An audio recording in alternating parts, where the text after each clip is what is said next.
Novocaine movie की शुरुआत Nathan केन से होती है, जो सैन डिएगो में एक बड़े बैंक में असिस्टेंट मैनेजर है। उसका करियर अच्छा चल रहा होता है, लेकिन पर्सनल लाइफ में वो काफ़ी अकेला फील करता है।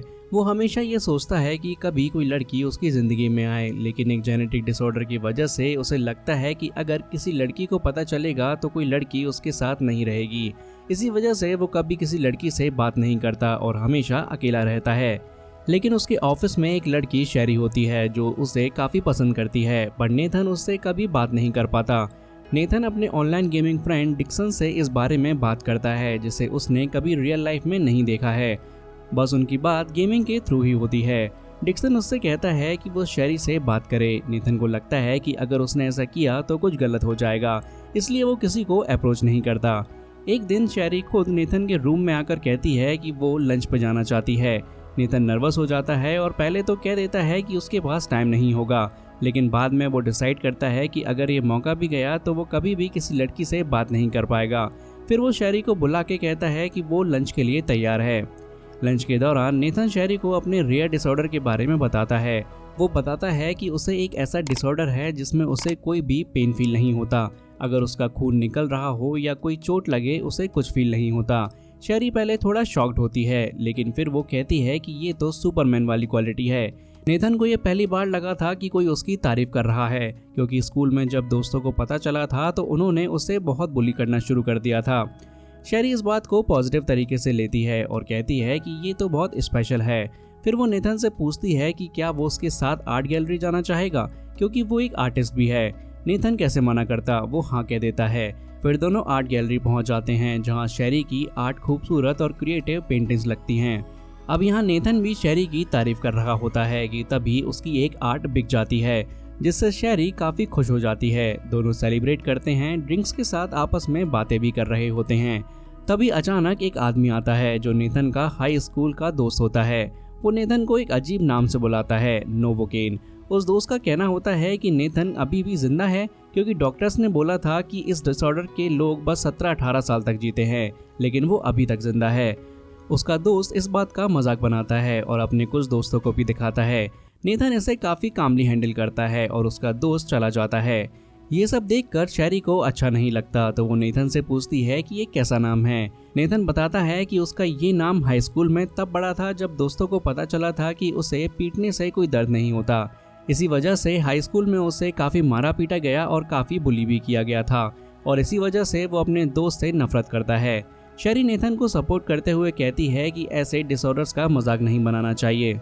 फिर वो कहती है कि नोवोकेन थोड़ा कूल नेम है। नेथन इस बात पर हंस पड़ता है। फिर शेरी उसके दोस्त के साथ बैठकर उसे हॉट सॉस पिला देती है और नेथन को परेशान करने का बदला ले लेती है।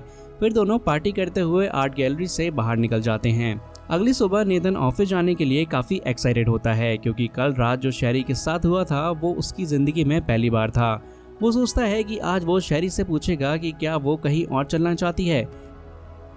तभी अचानक 3 लोग सेंटा क्लॉज के कॉस्ट्यूम में ऑफिस आ जाते हैं। बैंक का मैनेजर उनसे कहता है कि क्रिसमस में अभी भी 6 महीने बाकी हैं, तो ये फैंसी ड्रेस कंपटीशन कहाँ से आ गया। तभी वो लोग अपनी बंदूक निकालते हैं और सबको कह देते हैं कि वो बैंक लूटने आए हैं। वो ओपन फायर करते हैं और बैंक के कस्टमर्स को नीचे झुकने के लिए बोलते हैं। फिर वो मैनेजर को खींच कर लेकर आते हैं और वॉल्ट खोलने के लिए कह देते हैं। मैनेजर कहता है कि पैसा जनता का है और वो वॉल्ट किसी भी कीमत पर नहीं खोलने वाला। ये सुनकर वो गुस्सा हो जाते हैं और बैंक मैनेजर को खूब पीटते हैं। तभी सेंटा क्लॉज की बियर्ड गिर जाती है और मैनेजर उसका चेहरा देख लेता है। वो कहता है कि अब वो उसे जिंदा नहीं छोड़ सकता, क्योंकि उसने उसका चेहरा देख लिया है। फिर वो अपनी बंदूक निकालकर मैनेजर को मार डालता है। ये सब शेरी के सामने हो रहा होता है और वो काफ़ी डर जाती है। फिर वो लोग चिल्लाकर असिस्टेंट मैनेजर को बुलाते हैं और फिर नेथन को पकड़ कर लाते हैं और कहते हैं वॉल्ट खोलने के लिए। नेथन अपने मैनेजर की लाश देखकर शॉक्ड होता है और वो भी मार खाता है, लेकिन उस मार का नेथन पर कोई असर नहीं होता। फिर वो नेथन को जमीन पर गिराकर गोली मारने वाले होते हैं, लेकिन तभी शेरी उनसे रिक्वेस्ट करती है कि वो ऐसा ना करें। वो लूटर समझ जाते हैं कि नेथन और शेरी के बीच कुछ कनेक्शन है, तो वो शेरी को उठाकर उसे मारना शुरू कर देते हैं। नेथन कहता है कि वो उनसे कोऑपरेट करने के लिए रेडी है। फिर नेथन वॉल्ट का पासवर्ड बता देता है और फिर वो लूटर नेथन को बंदूक से मारकर बेहोश कर देते हैं। अब एक लूटर बाहर देख रहा होता है कि पुलिस अभी तक क्यों नहीं आई और बाकी के 2 लूटर्स आराम से बैंक के वॉल्ट में बैग्स भर रहे होते हैं। तभी वो देखते हैं कि पुलिस आ गई है, तो वो शेरी को अपने साथ ले जाने लगते हैं ताकि वो ढाल बन सके। फिर वो पुलिस वालों से कहते हैं कि बंदूक नीचे फेंक दें और पुलिस वाले वैसा ही करते हैं। जैसे ही पुलिस वाले बंदूक नीचे फेंकते हैं, लूटर्स उनके ऊपर ओपन फायर कर देते हैं और सारे के सारे पुलिस वाले वहीं मर जाते हैं। फिर नेथन को होश आता है और वो देखता है कि लूटर्स शेरी को ले जा रहे हैं और सब पुलिस वाले मर चुके हैं। नेथन सोचता है कि अब क्या करें। फिर वो नीचे पड़ी हुई पुलिस वालों की पिस्टल उठाता है और गाड़ी लेकर शेरी को बचाने के लिए निकल पड़ता है। अब तीनों चोर समझ रहे होते हैं कि सब कुछ आसानी से हो गया है और अब वो अमीर बन गए हैं। तभी उन्हें पता चलता है कि पुलिस की गाड़ी उन्हें फॉलो कर रही है और उस गाड़ी में नेथन होता है। अब उनका लीडर अलग अलग रूट पकड़ने को कहता है और सबसे कहता है कि सब अपने अड्डे पर मिलें। अब नेथन देखता है कि दोनों गाड़ियां अलग अलग हो गई हैं और वो सोचता है कि शेरी कौन सी गाड़ी में होगी। वो दूसरी गाड़ी को फॉलो करता है और थोड़ी दूर जाने के बाद गाड़ी रुक जाती है और नेथन गाड़ी से निकलकर देखता है कि शेरी उस चोर के साथ तो है ही नहीं। फिर नेथन तीसरे चोर यानी बैन को देखकर बंदूक दिखाते हुए पूछता है कि शेरी कहाँ है। लूटर समझ जाता है कि नेथन पुलिस वाला नहीं है और वहां से भाग जाता है। नेथन भी उसका पीछा करता है और एक होटल के किचन में पहुंच जाता है, जहां दोनों के बीच मारपीट शुरू हो जाती है। लूटर नेथन को मारने ही वाला होता है, तभी नेथन बंदूक उठाता है और उसे मार डालता है, जिससे बैन वहीं मर जाता है। नेथन पहली बार किसी को जान से मार चुका था और वो शॉक में था। फिर वो जल्दी से गाड़ी लेकर वहां से निकल जाता है। यहाँ नेथन ने बैन का टैटू देख लिया होता है, तो वो अपने ऑनलाइन फ्रेंड डिक्सन से कह रहा होता है कि उस टैटू बनाने वाले का पता लगाना है, क्योंकि डिक्सन हैकर भी था। डिक्सन ये सुन के थोड़ा गुस्सा हो जाता है और कहता है कि वो उसका सिर्फ एक गेमिंग फ्रेंड है और आज तक वो उससे मिला भी नहीं है, तो वो उसकी मदद क्यों करे।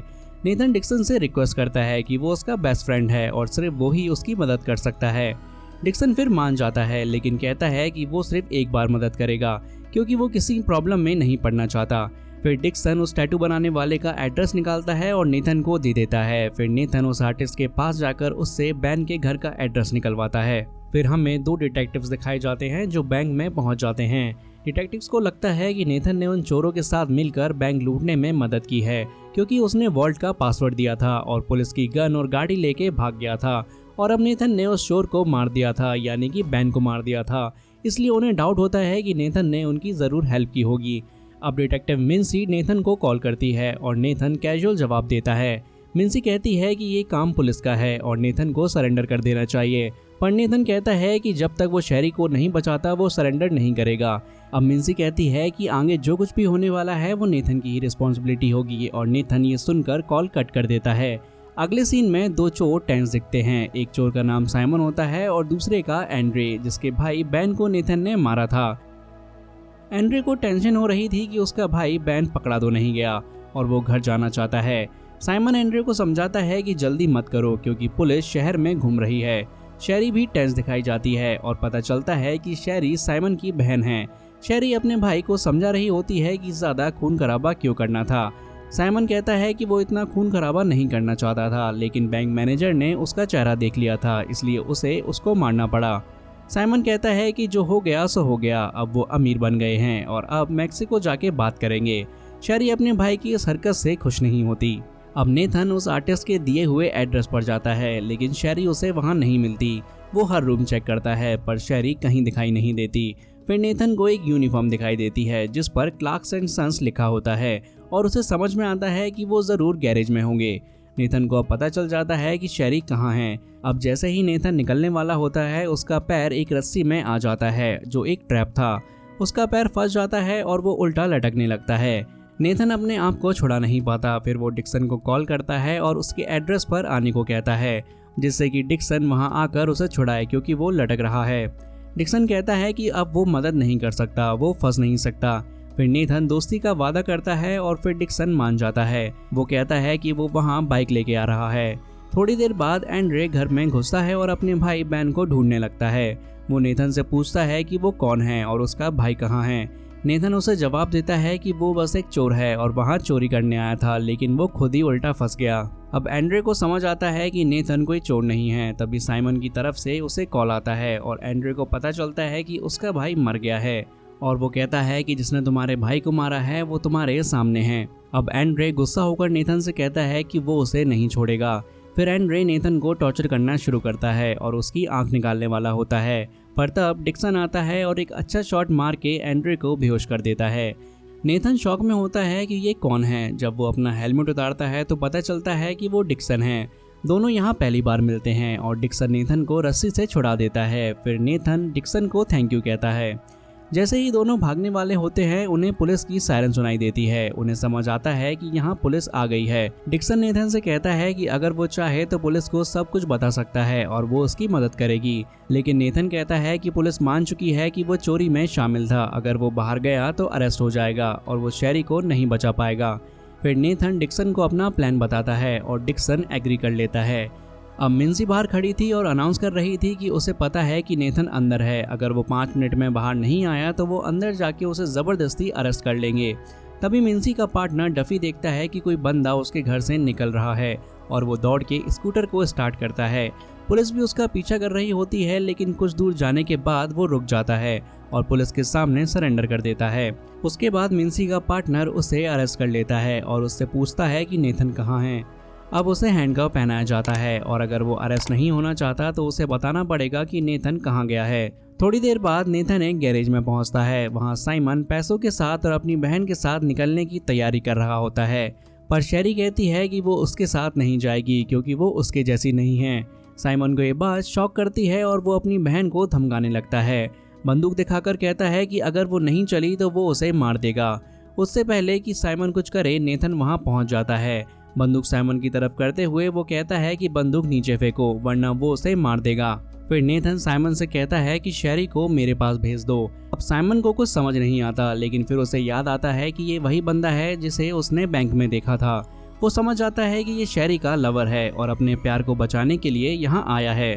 फिर साइमन सच बताने वाला होता है, लेकिन शेरी अपने भाई को इशारा करते हुए कहती है कि कुछ मत बताना, पर साइमन नहीं सुनता। वो नेथन को बता देता है कि जिस लड़की को बचाने के लिए वो इतना कुछ करके यहाँ तक आया है वो मेरी बहन है और वो भी चोरी में शामिल थी। ये सुन के नेथन को शौक लगता है और वो अपने और शेरी के बीते हुए वक्त को याद करने लगता है और समझ जाता है कि चीज़ें काफ़ी बदल गई हैं।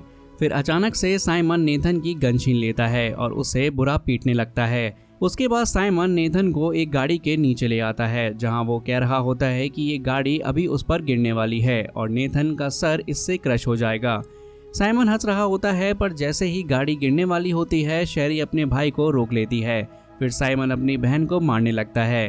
फिर साइमन अपनी बहन को फाइनली मारने वाला होता है, पर तभी डिटेक्टिव मिन्सी का पार्टनर डफी आ जाता है और साइमन को गोली मार देता है।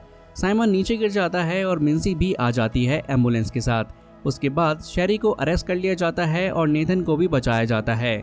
अब मिन्सी का पार्टनर डफी नेथन से कहता है कि वो लकी है कि उसका इतना अच्छा दोस्त है।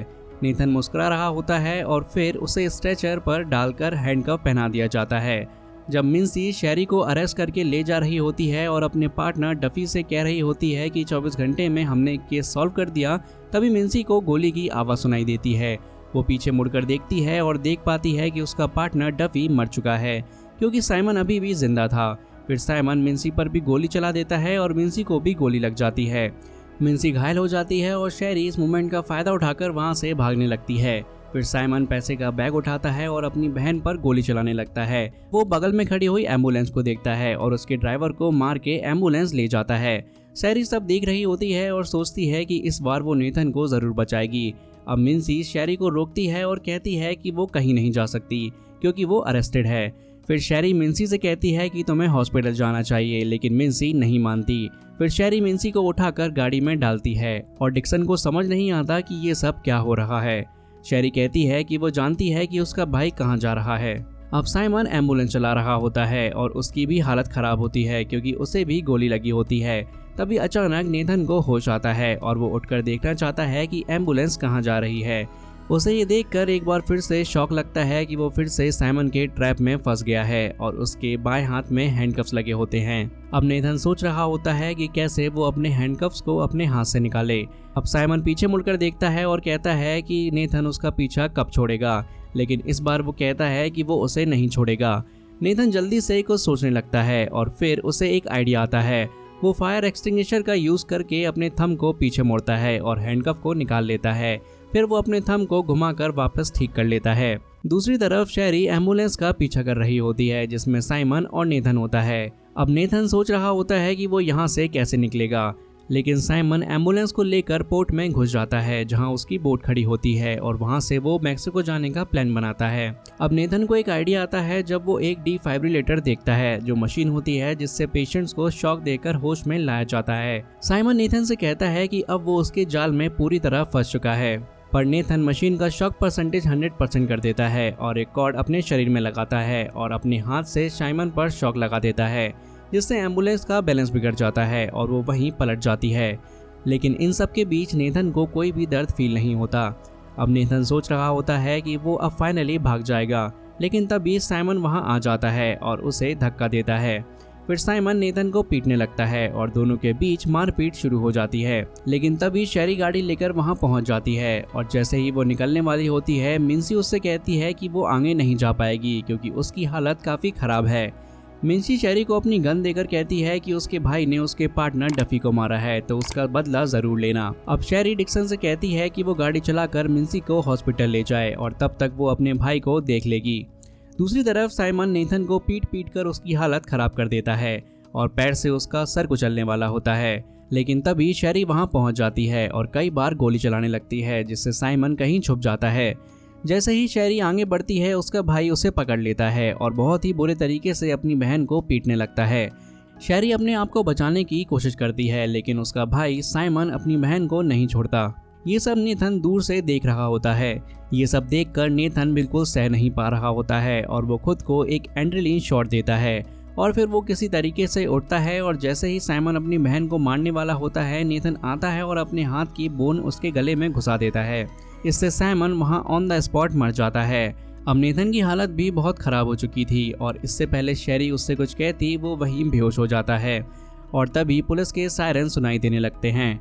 फिर जब नेथन को होश आता है तो वो अपने आप को हॉस्पिटल में पाता है। उसके सामने डिक्सन भी होता है जो उसका साथी था। नेथन उससे पूछता है कि क्या हुआ था। डिक्सन बताता है कि वो 2 हफ्तों से कोमा में था और उसकी कई हड्डियां टूटी थी, पर अब वो जल्दी ठीक हो जाएगा। नेथन फिर शेरी के बारे में पूछता है और डिक्सन कहता है कि शेरी ठीक है, लेकिन उसे 2 साल की सजा हुई है। तभी डिटेक्टिव मिन्सी आकर नेथन से कहती है कि उसने जो कुछ भी किया उस पर कई चार्जेस हैं, लेकिन उसका इंटेंशन सही था, इसलिए उसे सिर्फ 6 महीने के लिए हाउस अरेस्ट में रहना होगा और फिर वो अपना काम कर सकता है। मिन्सी नेथन को बेस्ट विशेस देकर चली जाती है। डिक्सन उससे कहता है कि वो गेमिंग मिस करता है और नेथन कहता है कि वो ठीक होने के बाद फिर से गेमिंग करेगा। अब 1 साल बाद दिखाया जाता है जब नेथन पूरी तरह से ठीक हो जाता है और डिक्सन के साथ गेमिंग कर रहा होता है। तब नेथन को याद आता है कि आज शेरी का बर्थडे है। वो गेमिंग छोड़कर जेल चला जाता है और शेरी से मिलता है। वहाँ दोनों मिलकर छोटी सी सेलिब्रेशन करते हैं। फिर 20 मिनट बाद शेरी को अपने सेल में जाना पड़ता है। जाते जाते वो नेथन से कहती है कि उसे 1 साल वेट करना होगा। नेथन उससे कहता है कि वो इंतज़ार करेगा और शेरी को देखते हुए वो चेरी केक एंजॉय करता है। और इसी के साथ नोवोकेन मूवी की कहानी यहीं पर ख़त्म हो जाती है।